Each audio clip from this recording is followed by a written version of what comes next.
ನಮಸ್ಕಾರ. ನಾನು ಮಂಜುನಾಥ್ ಅಜ್ಜಂಪುರ, ಲೇಖಕ, ಸಂಪಾದಕ, ಅಂಕಣಕಾರ. ಇದು ನನ್ನ ವಿಶ್ವವಾಣಿ ವಿಡಿಯೋ ಕಾಲಂ ರಾಷ್ಟ್ರ ಮೊದಲು ನೇಷನ್ ಫಸ್ಟ್. ಭಾರತದ ಪರಂಪರೆ ಬಗ್ಗೆ, ಇತಿಹಾಸದ ಬಗ್ಗೆ, ಸಂಸ್ಕೃತಿ ಬಗ್ಗೆ ಕೆಲವು ಸಂಗತಿಗಳನ್ನು ನಿಮ್ಮೊಂದಿಗೆ ನಾನು ಹಂಚಿಕೊಳ್ತೀನಿ. ಮಹಾಭಾರತ ಆಗಲಿ, ರಾಮಾಯಣ ಆಗಲಿ ಬರೀ ಮಹಾಕಾವ್ಯಗಳು ಮಾತ್ರ ಅಲ್ಲ, ಕಾವ್ಯ ಮಾತ್ರ ಅಲ್ಲ, ಸಾಹಿತ್ಯ ಮಾತ್ರ ಅಲ್ಲ, ಬಹಳ ಅದ್ಭುತವಾದವೆಲ್ಲ. ಆ ಕಾವ್ಯಗಳ ಒಳಗಡೆ, ರಾಮಾಯಣ ಮಹಾಭಾರತದ ಒಳಗಡೆ ನಮಗೆ ಇತಿಹಾಸ ಸಿಗುತ್ತೆ, ಭೂಗೋಳ ಸಿಕ್ಕುತ್ತೆ, ಖಗೋಳಶಾಸ್ತ್ರ ಸಿಕ್ಕುತ್ತೆ, ನೀತಿ ಇದೆ, ಮತ್ತು ಭಾಷಾ ಸ್ವಾರಸ್ಯ ಇದೆ, ಮತ್ತು ಅಧ್ಯಾತ್ಮ ಇದೆ. ಇದು ಭಾಳ ಅದ್ಭುತವಾದ್ದು. ಕೇವಲ ಅದನ್ನು ಕಾವ್ಯ ಅಂತ ಅದನ್ನು ವರ್ಗೀಕರಣ ಮಾಡಿದ್ರೆ ಅನ್ಯಾಯ ಮಾಡಿದ ಹಾಗಾಗುತ್ತೆ. ಮಹಾಭಾರತಕ್ಕೆ ಸಂಬಂಧಪಟ್ಟ ಹಾಗೆ, ಭಗವದ್ಗೀತೆಗೆ ಸಂಬಂಧಪಟ್ಟ ಹಾಗೆ ಒಂದು ನನ್ನ ಸ್ವಾರಸ್ಯವಾದ ಒಂದು ಅನುಭವವನ್ನು ನಿಮ್ಮ ಹತ್ರ ಹಂಚ್ಕೋಬಹುದು. ನನ್ನ ಮೂಲ ಸ್ಥಳ ಅಜ್ಜಂಪುರ. ಅಲ್ಲಿ ಹಿಂದೆ ಶಿವಾನಂದಾಶ್ರಮ ಅಂತ ಇತ್ತು. ಅಲ್ಲಿ ಶಂಕರಾನಂದ ಅಂತ ಒಬ್ಬರು ಸ್ವಾಮಿಗಳಿದ್ದರು. ಅವರ ಒಂದು ಉದ್ದೇಶ ಏನು ಅಂತ ಹೇಳಿದ್ರೆ, ಭಗವದ್ಗೀತೆಯ ಸಂದೇಶವನ್ನು ಎಲ್ಲ ಕಡೆ ಒಂದು ರೀತಿ ಪ್ರಸಾರ ಮಾಡುವಂಥದ್ದು ಹಾಗೆ ಅಂತ. ಅದು ಅವರ ಧ್ಯೇಯ ಆಗಿತ್ತು. ಭಾಳ ಅದ್ಭುತವಾದ ಕೆಲಸವನ್ನು ಮಾಡಿದ್ರು.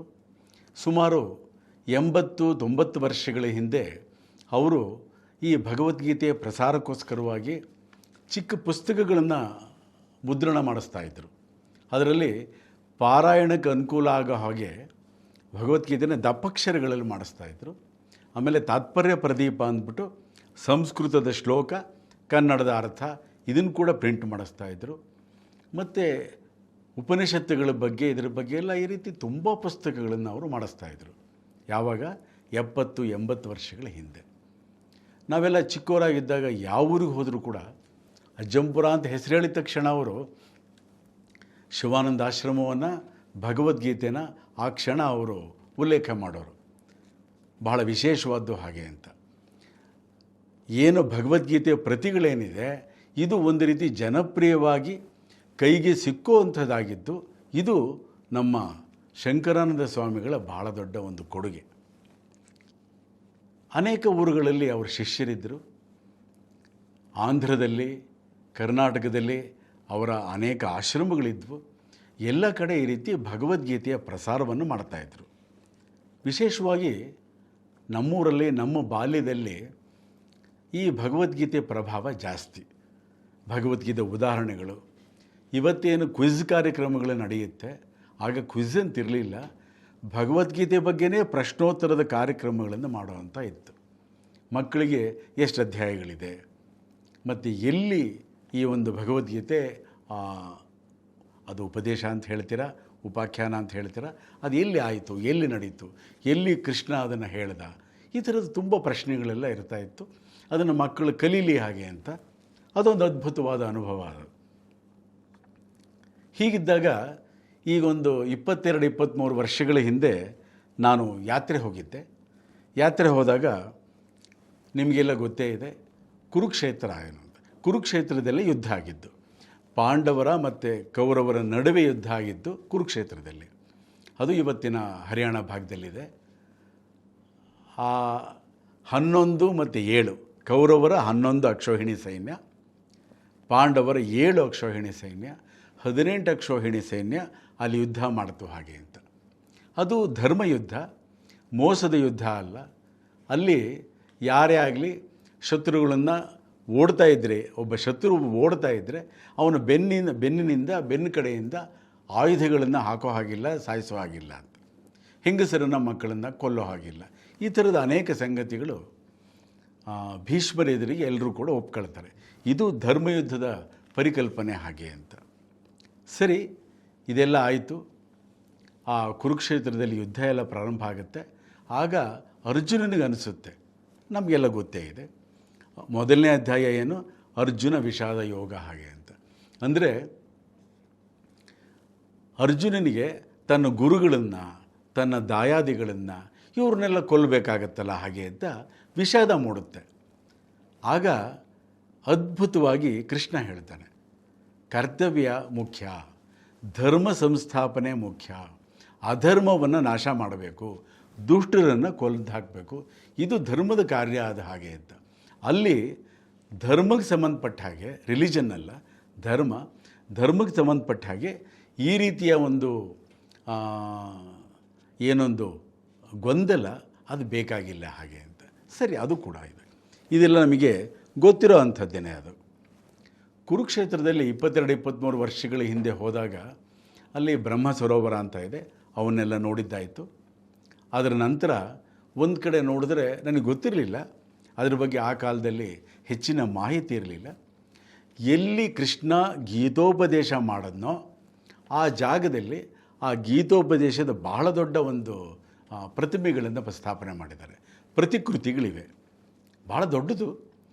ರಥ, ಕೃಷ್ಣ ಉಪದೇಶ ಮಾಡ್ತಾ ಇರೋವಂಥದ್ದು, ಈ ಥರದ್ದೆಲ್ಲ ಇದೆ. ನೋಡಿ ತುಂಬ ಸಂಭ್ರಮ ಅಂತ ಅನ್ನಿಸ್ತು. ಯಾಕೆಂತ ಹೇಳಿದ್ರೆ, ಯಾವ ಭಗವದ್ಗೀತೆನ ಹೇಳ್ತಾ ಶ್ಲೋಕಗಳನ್ನು ಪಠಿಸ್ತಾ ನಾವೆಲ್ಲ ನಮ್ಮ ಬಾಲ್ಯವನ್ನು ಕಳೆದುವೋ, ಆ ಭಗವದ್ಗೀತೆಯ ಗೀತೋಪದೇಶ ಆಗಿದ್ದ ಜಾಗ ಕುರುಕ್ಷೇತ್ರದಲ್ಲಿ ಇದು ಅಂತ ಹೇಳಿದಾಗ ತುಂಬ ಆಶ್ಚರ್ಯ ಆಯಿತು. ಅಲ್ಲಿ ಹತ್ತಿರದಲ್ಲೇ ಬಾಣಗಂಗಾ ಅಂತ ಇದೆ, ತುಂಬ ಹತ್ತಿರ ಇದೆ. ಆ ಬಾಣಗಂಗಾ ಯಾವುದು ಅಂತ ಹೇಳಿದ್ರೆ, ಯುದ್ಧ ಮುಗಿದ ಮೇಲೆ ಆ ಶರಶಯ್ಯನಲ್ಲಿರ್ತಾರೆ ಭೀಷ್ಮರು, ಅವರು ನೀರು ಕುಡಿಬೇಕು ಹಾಗೆ ಅಂತ ಹೇಳ್ತಾರೆ. ಅದು ಎಲ್ಲ ನಮಗೆಲ್ಲ ಗೊತ್ತಿರೋವಂಥ ಕಥೆನೇ. ಅರ್ಜುನ ಏನು ಮಾಡ್ತಾನೆ, ಒಂದು ಬಾಣವನ್ನು ಬಿಡ್ತಾನೆ, ಪಾತಾಳದಿಂದ ಗಂಗೆ ಬರುತ್ತೆ, ಆ ಗಂಗೆಯ ನೀರನ್ನು ಭೀಷ್ಮರು ಕುಡಿತಾರೆ ಹಾಗೆ ಅಂತ. ಹಾಗಾಗಿ ಅದಕ್ಕೆ ಬಾಣಗಂಗಾ ಅಥವಾ ಪಾತಾಳ ಗಂಗಾ ಅಂತ ಹೇಳ್ತಾರೆ. ಈ ಥರದ್ದೆಲ್ಲ ತುಂಬ ಇದೆ ಅಲ್ಲಿ. ಅಲ್ಲಿ ಉತ್ತರ ಭಾರತದ ವಿಶೇಷ ಅಂತ ಹೇಳಿದ್ರೆ, ದಕ್ಷಿಣ ಭಾರತದ ದೇವಾಲಯಗಳಿಗೆ ಉತ್ತರ ಭಾರತದ ದೇವಾಲಯಗಳಿಗೆ ಕೆಲವು ವ್ಯತ್ಯಾಸಗಳನ್ನು ನೋಡ್ಬೋದು. ಅದೇ ರೀತಿ ನಮ್ಮ ಕರ್ನಾಟಕದ ದೇವಾಲಯಗಳಿಗೆ, ಒಡಿಶಾ ದೇವಾಲಯಗಳಿಗೆ, ರಾಜಸ್ಥಾನದಲ್ಲಿರೋ ದೇವಾಲಯಗಳಿಗೆ ವ್ಯತ್ಯಾಸವನ್ನು ನೋಡ್ಬೋದು. ವ್ಯತ್ಯಾಸ ಅನ್ನೋದಕ್ಕಿಂತ ಅದನ್ನು ವೈವಿಧ್ಯ ಅಂತ ಹೇಳೋದು ಸರಿಯಾದ ಒಂದು ಕ್ರಮ. ಅಲ್ಲಿ ಸಾಲಾಗಿ ಇವೆಲ್ಲ, ಅಲ್ಲೆಲ್ಲ ಏನಂತ ಹೇಳಿದ್ರೆ, ಎಲ್ಲ ಋಷಿಗಳದ್ದು, ಎಲ್ಲ ರಾಜರದ್ದು, ಎಲ್ಲ ದೇವರುಗಳದ್ದು ಅಲ್ಲೆಲ್ಲ ಪ್ರತಿಮೆಗಳನ್ನು ಸ್ಥಾಪನೆ ಮಾಡಿರ್ತಾರೆ. ಚಿಕ್ಕ ಚಿಕ್ಕ ದೇವಾಲಯಗಳನ್ನು ಕೂಡ ಮಾಡಿರ್ತಾರೆ.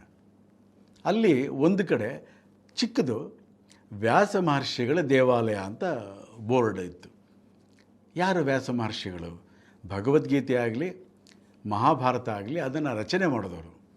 ಅದನ್ನು ನೋಡ್ತಾ ಇದ್ದಾಗ ಬಗ್ಗೆ ನೋಡಿದ್ರೆ ಆಶ್ಚರ್ಯ ಆಯಿತು. ಚಿಕ್ಕದದು. ವ್ಯಾಸ ಮಹರ್ಷಿಗಳ ವಿಗ್ರಹದ ಮುಂದೆ ಕನ್ನಡದ ಭಗವದ್ಗೀತೆ ಇತ್ತು. ಇದು ಒಂದು ರೀತಿ ಲೈಫ್ ಟೈಮ್ ಸರ್ಪ್ರೈಸ್ ಅಂತ ಹೇಳ್ಬೋದು. ಆಶ್ಚರ್ಯ ಆಗೋವಂಥದ್ದು ಕನ್ನಡದ್ದು. ಮತ್ತು ಅದು ಪಾರಾಯಣದ ಪ್ರತಿ. ನಮ್ಮ ಸ್ವಾಮಿ ಶಂಕರಾನಂದರು ಹಾಕಿಸ್ತಾ ಇದ್ರಲ್ಲ, ಆ ಒಂದು ಪಾರಾಯಣದ ಪ್ರತಿ ದಪ್ಪಕ್ಷರದ ಹಾಕಿಸ್ತಾ ಇದ್ದರು. ಅದರಲ್ಲಿ ಆ ಪಾರಾಯಣ ಮಾಡೋದಕ್ಕೆ, ಶ್ಲೋಕಗಳನ್ನು ಹೇಳ್ಕೊಳ್ಳೋದಕ್ಕೆ ಅನುಕೂಲ ಆಗಲಿ ಅಂತ ಒಂದು ಹಳೇದೊಂದು ಭಗವದ್ಗೀತೆಯ ಪ್ರತಿ, ಪಾರಾಯಣದ ಪ್ರತಿ ವ್ಯಾಸ ಮಹರ್ಷಿಗಳ ಮುಂದೆ ಇದೆ. ನೋಡಿದ ತಕ್ಷಣ ತುಂಬ ರೋಮಾಂಚನ ಆಯಿತು, ಆಶ್ಚರ್ಯ ಆಯಿತು. ಹೇಗೆ ಸಾಧ್ಯ ಅಂತ. ಪ್ರಾಯಶಃ ನಮ್ಮ ಸ್ವಾಮಿಗಳ ಶಿಷ್ಯ ಒಬ್ಬರು ಇದನ್ನೆಲ್ಲ ಮಾಡಿಸಿರಬೇಕು ಹಾಗೆ ಅಂತ. ಈ ಥರದ ಅನೇಕ, ಅಂದರೆ ನಮ್ಮ ದೇಶದ ಮೇಲೆ ಆಕ್ರಮಣ ದುರಾಕ್ರಮಣಗಳಾಗಿ ಅನೇಕ ದೇವಾಲಯಗಳ, ಅನೇಕ ಸ್ಥಳಗಳ ನಾಶ ಏನಾಯಿತು. ಎಲ್ಲ ಕಡೆ ಈ ಥರದ ಒಂದು ರೀತಿ ದೇವಾಲಯಗಳ ನಿರ್ಮಾಣ ಎಲ್ಲ ಆಗ್ತಾಯಿದೆ. ಈಗಲೂ ಕೂಡ ಆಗ್ತಾಯಿದೆ. ನಮಗೆಲ್ಲ ಗೊತ್ತಾಯಿದೆ ಬೃಂದಾವನ ಏನಿದೆ, 500 ವರ್ಷಗಳ ಹಿಂದೆ ಬೃಂದಾವನದಲ್ಲಿ ಏನೂ ಇರಲಿಲ್ಲ, ಪೂರ್ತಿ ನಾಶ ಮಾಡಿಬಿಟ್ಟಿದ್ರಲ್ಲಿ. ಚೈತನ್ಯರು ಬಹಳ ದೊಡ್ಡ ಸಂತರು, ವೈಷ್ಣವ ಪಂಥವನ್ನು ಪ್ರಸಾರ ಮಾಡಿದವರು. ಅವರು ತಮ್ಮ ಶಿಷ್ಯರನ್ನು ಕಳಿಸಿ ಬೃಂದಾವನದಲ್ಲಿ ದೇವಾಲಯಗಳನ್ನು ಮತ್ತೆ ಪುನರುತ್ಥಾನ ಮಾಡೋದಕ್ಕೆ, ಪುನರ್ನಿರ್ಮಾಣ ಮಾಡೋದಕ್ಕೆ ಅವರು ಪ್ರೇರಣೆ ಕೊಟ್ಟರು, ಮಾಡಿಸಿದ್ರು. ಈ ಥರದ ಕೆಲಸಗಳು ತುಂಬ ಕಡೆ ಆಗಿದೆ. ಹಾಗೆ ನಾನಲ್ಲಿ ಕೇಳಿದೆ, ಕುರುಕ್ಷೇತ್ರದಲ್ಲಿ ಆ ಒಂದು ತಾಣದಲ್ಲಿ ತುಂಬ ಜನರನ್ನು ವಿಚಾರಿಸಿದೆ, ಬೋರ್ಡ್ಗಳನ್ನು ನಾನು ನೋಡಿದೆ. ಏನಾದರೂ ಕೂಡ ಯಾರು ಇದರ ನಿರ್ಮಾಣಕ್ಕೆ ಪ್ರೇರಣೆ ಕೊಟ್ಟರೋರು ಅಂತಲ್ಲ, ಏನೂ ಇಲ್ಲ, ಎಲ್ಲೂ ಯಾವ ಬೋರ್ಡು ಇಲ್ಲ. ಸತ್ಯಾನಂದ ಅಂತ ಒಬ್ಬರಿದ್ದರು ಸ್ವಾಮಿಗಳು, ಅವರು ಇವನ್ನೆಲ್ಲ ಮಾಡಿಸಿದ್ರು ಹಾಗೆ ಅಂತ. ಆಗ ಊಹೆ ಅನ್ನಿಸ್ತು, ನಮ್ಮ ಶಂಕರಾನಂದರೇನಿದ್ದರು ಅವರ ಶಿಷ್ಯರೇ ಇರಬೇಕು, ನೇರವಾದ ಶಿಷ್ಯರು. ಕುರುಕ್ಷೇತ್ರದಲ್ಲಿ ಈ ಭಗವದ್ಗೀತೆ ಏನು ನಡೀತು, ಗೀತೋಪದೇಶ ಏನು ಆಯಿತು, ಇಲ್ಲಿ ಈ ನಿರ್ಮಾಣಗಳನ್ನೆಲ್ಲ ಮಾಡಿಸಿರುವಂಥದ್ದು ಬಹಳ ಅದ್ಭುತ ಅಂತ ಅನ್ನಿಸ್ತು. ಅವರ ನೇರವಾದ ಶಿಷ್ಯರಲ್ಲದೇ ಇದ್ದರೆ ಅವರೇ ಕೊಟ್ಟಿರ್ತಕ್ಕಂತಹ ಈ ಪಾರಾಯಣದ ಕನ್ನಡದ ಪ್ರತಿ ವ್ಯಾಸ ಮಹರ್ಷಿಗಳ ಮುಂದೆ ಇರೋದಕ್ಕೆ ಸಾಧ್ಯ ಇಲ್ಲ ಹಾಗೆ ಅಂತ. ಕುರುಕ್ಷೇತ್ರದಲ್ಲಿ ಕನ್ನಡದ ಭಗವದ್ಗೀತೆಯನ್ನು ನೋಡಿ ತುಂಬ ರೋಮಾಂಚನ ಆಯಿತು, ಆಶ್ಚರ್ಯ ಆಯಿತು. ಇದು ಈ ಥರದ ಅನೇಕ ಸ್ವಾರಸ್ಯಗಳನ್ನು ನಾವು ಗಮನಿಸ್ಬೋದು. ಮೊದಲಿಗಿಂತ ಈಗ ಹೆಚ್ಚು ನಮಗೆ ಮಾಹಿತಿ ಸಿಕ್ಕುತ್ತೆ, ಚಿತ್ರಗಳನ್ನು ಕೂಡ ತೆಗಿಬಹುದು. ಏನಾಯಿತು ಅನ್ನೋದಕ್ಕೆ ನಮ್ಮ ಪರಂಪರೆಯಲ್ಲಿ ಏನು ಅಂತ ಹೇಳಿದ್ರೆ, ಯಾರಿಗೂ ಕೂಡ ತಮ್ಮ ಹೆಸರು ಶಾಶ್ವತವಾಗಿರಬೇಕು ಅಂತ ಏನಿರಲಿಲ್ಲ. ಹಾಗಾಗಿ ಅವರು ಆ ನಿರ್ಮಾಣಗಳನ್ನೇನೇ ಮಾಡಿದ್ರು ಕೂಡ ದೊಡ್ಡ ದೊಡ್ಡ ಫಲಕಗಳನ್ನೇನು ಹಾಕಿಸ್ತಾ ಇರಲಿಲ್ಲ. ಸತ್ಯಾನಂದರು ಕೂಡ ಹಾಕಿಸಿಲ್ಲ. ಅವರು ಆ ಒಂದು ಸಂದೇಶ ಏನಿದೆ, ಭಗವದ್ಗೀತೆಯ ಸಂದೇಶ ಏನಿದೆ, ಆ ಗೀತೋಪದೇಶದ ಜಾಗ ಏನಿದೆ, ಅಲ್ಲೆಲ್ಲ ಪುನರ್ನಿರ್ಮಾಣ ಮಾಡಿಸಿ ಆ ಒಂದು ಸಂದೇಶಕ್ಕೆ ಹೆಚ್ಚಿನ ಮಹತ್ವ ಕೊಟ್ಟರು ಹಾಗೆ ಅಂತ. ಆದರೂ ಕೂಡ ಕುರುಕ್ಷೇತ್ರದಲ್ಲಿ ಕನ್ನಡದ ಭಗವದ್ಗೀತೆಯನ್ನು ನೋಡಿ ರೋಮಾಂಚನ ಆಯಿತು, ಆಶ್ಚರ್ಯ ಆಯಿತು. ನಮಸ್ಕಾರ ಬಂಧುಗಳೇ.